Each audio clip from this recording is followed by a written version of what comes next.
पहले हमारे बड़े बूढ़े कहते थे कोई निकम्मा लड़का होता था कि काम करना बस की नहीं है तो बाबा जी बन जा, मगर आज देखिए उन बाबा जी केवल लाल कपड़े पहनकर बाबा जी के रूप धारण करके लोगों के सम्मान की दृष्टि में, क्योंकि सरकार ने पूरा तंत्र लगा दिया है, पूरा मीडिया लगा दिया है, लोगों की राय बनाने की जो क्षमता है वो 24 घंटे की रह गई है, उससे लंबी सोच नहीं रही है। तो लोगों से मेरा ये संबंध है, लॉन्ग विजन में सोचिए। ये आजादी के मात्र हमें 75 साल और लोकतंत्र को स्थापित हुए हुए हैं, उन्हें इस देश के अंदर जो भाईचारे की जो हमारे अंदर फितरत थी, जो सबको हिंदू मुस्लिम सिख ईसाई का एकता का नारा इस भारत में चला था, उसको वापस लाना है। अब नफरत की राजनीति छोड़कर भाईचारे का नारा देना है। ईवीएम मशीन में गड़बड़ी होती है ऐसा जनता का भी मानना है, तो चुनाव आयोग का संवैधानिक जो दायरा है उसमें उसको चुनाव आयोग को ईवीएम मशीन को चेंज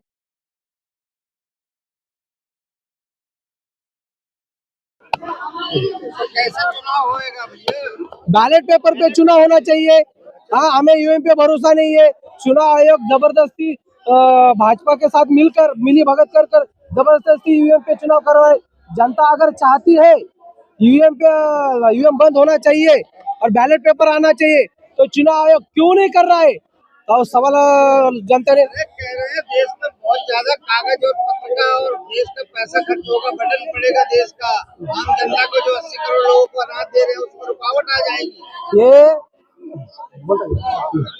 ये क्या कहेंगे आप? जी, मैं ये कहना चाहता हूँ कि जब ईवीएम मशीन परचेस होती है वो क्या फोकट में आती है? ईवीएम मशीन क्या फोकट में आ रही है क्या? उसको भी पैसा लग रहा है। ईवीएम मशीन से चुनाव और उसको रद्द कर दिया गया। बोलो। अगर ईवीएम मशीन में गड़बड़ी होती है ऐसा जनता का भी मानना है, तो चुनाव आयोग का संवैधानिक जो दायरा है उसमें उसको चुनाव आयोग को ईवीएम मशीन को चेंज करना है।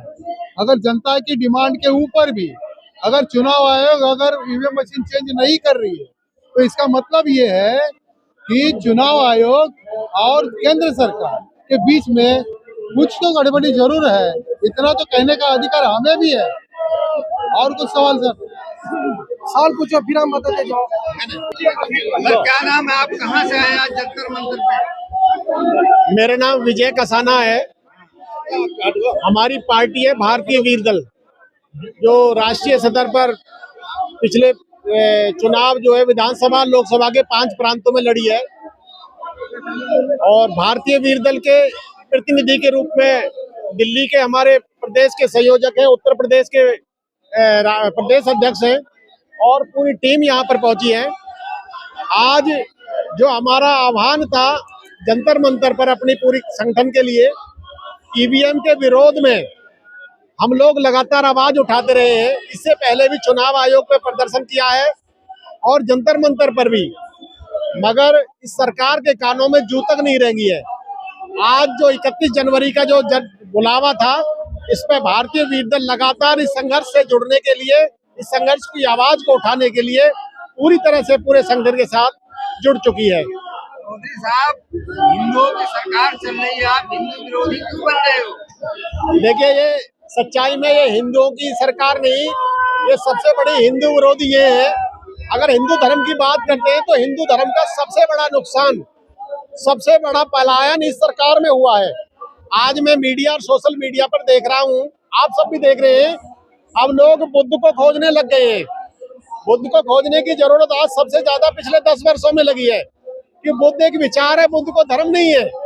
और ये जो हिंदू की बात करते हैं, हिंदू का इन्होंने स्वयं प्रधानमंत्री जी माना है कि हिंदू को धर्म नहीं है, हिंदू एक विचारधारा है, एक जीवन शैली है। तो निश्चित तौर पर इस शैली का सबसे बड़ा नुकसान किया है। वैसे तो मैं कहूँ, ये जो ओबीसी के प्रधानमंत्री नरेंद्र मोदी जी हैं, ये आरएसएस के इशारे पे काम कर रहे हैं, मगर धर्म का सबसे बड़ा नुकसान मुझे लगे कहीं धर्म के नुकसान में इनकी भी साजिश है अंदर से। ये भी हमारे साथ लगते हैं कहीं कभी कभी, तो क्योंकि इन्होंने पूरी तरह से पोल खोलने का काम, हिंदू धर्म का जो आवडंबर पैदा रहता है, जो लोगों को शोषण करने का काम था, कमजोर वर्गों पर, गरीबों पर, महिलाओं पर, पिछड़ों पर, उस शोषण के खिलाफ जो आवाज बनती जा रही है, निश्चित तौर पर ये परिवर्तन दिख रहा है, जिसमें प्रधानमंत्री का भी बड़ा सहयोग रहा है इस आंदोलन को उठाने में। तो साहब देखिए, पार्टी होती है, पॉलिटिक्स होता है, जब भी कोई चीज चलती है। आपने भी पार्टी बनाई है सत्ता में अपनी भागीदारी लेने के लिए, क्या उद्देश्य था पार्टी बनाने का? निश्चित तौर पर हिस्सेदारी की लड़ाई है इस देश के अंदर। जब देश आजाद हुआ उस समय दो पार्टी थी जिनका निर्माण आजादी से पहले ही हो चुका था। ये कांग्रेस पार्टी जो जन आंदोलन था, देश को आजाद कराने का आंदोलन था, 1885 में बना, मगर चालाकीवश सरदार पटेल ने कहा था कि कांग्रेस को खत्म कर नई पार्टी बनानी चाहिए। मगर उस समय के जो नेता थे, गांधी जी थे, पंडित जवाहरलाल नेहरू, तो उनको पता है कि देश में कार्यकर्ता पूरी तरह से तैयार है, हमें राजनीतिक दल बनाकर उसी कांग्रेस को पूरी तरह से देश में शासित कर दिया और देश का कमजोर वर्ग, गरीब वर्ग, पिछड़ा वर्ग, किसान वर्ग, मजदूर वर्ग सब अपनी पार्टी समझकर इसमें जुड़ गए, क्योंकि आजादी का आंदोलन था। दूसरी पार्टी जो ये वर्तमान में भारतीय जनता पार्टी के रूप में बैठी है, 1925 में इन लोगों ने नींव डाल दी थी। कितने चतुर लोग थे हमारे लोग। आप मीडिया के बंधु आपसे सवाल पूछते हैं कि पार्टी बनाकर आप पार्टी पॉलिटिक्स कर रहे हैं। इन लोगों ने तो राजनीति आजादी होने से पहले ही करना शुरू कर दिया था। तो अब हम लोग अगर किसान की आवाज बनते हैं, पिछड़ों की आवाज बनते हैं, अगर अपना हिस्सा मांगने की बात करते हैं, जो माननीय काशीराम जी का अभियान था हिस्सेदारी की लड़ाई में, जिसकी जितनी संख्या बारी उतनी उसकी हिस्सेदारी, अगर उस हिस्सेदारी की लड़ाई लड़ते हैं तो आप जैसी मीडिया ही पे सवाल उठाती है। सवाल कभी उनसे भी पूछिए जो लोग इस देश के अंदर कांग्रेस और बीजेपी के रूप में एक ही वर्ग की पार्टी, दोनों एक ही वर्ग की पार्टी है, जो बारी बारी से एक ही वर्ग को मजबूत करने का काम करती रही है। एक सवाल है मेरा, देखिए सुप्रीम कोर्ट ने भी ठुकरा दिया ईवीएम को लेकर, और राज्यपाल को, राष्ट्रपति, हमारे देश के राष्ट्रपति ने भी साइन कर दिया। 2024 चुनाव के अंदर भी ईवीएम हटेगा नहीं, तकरार किस बात की? निश्चित तौर पर यही सबसे बड़ा दुर्भाग्य है। चुनाव आयोग के फैसले को, सुप्रीम कोर्ट के फैसले को चुनाव आयोग के उसका जो गठन करना था, उसकी जो नियुक्ति करनी थी, सबसे पहले सरकार ने नकारे का काम किया है। तो चुनाव आयोग और हमारी न्यायपालिका दोनों ही दबाव में है।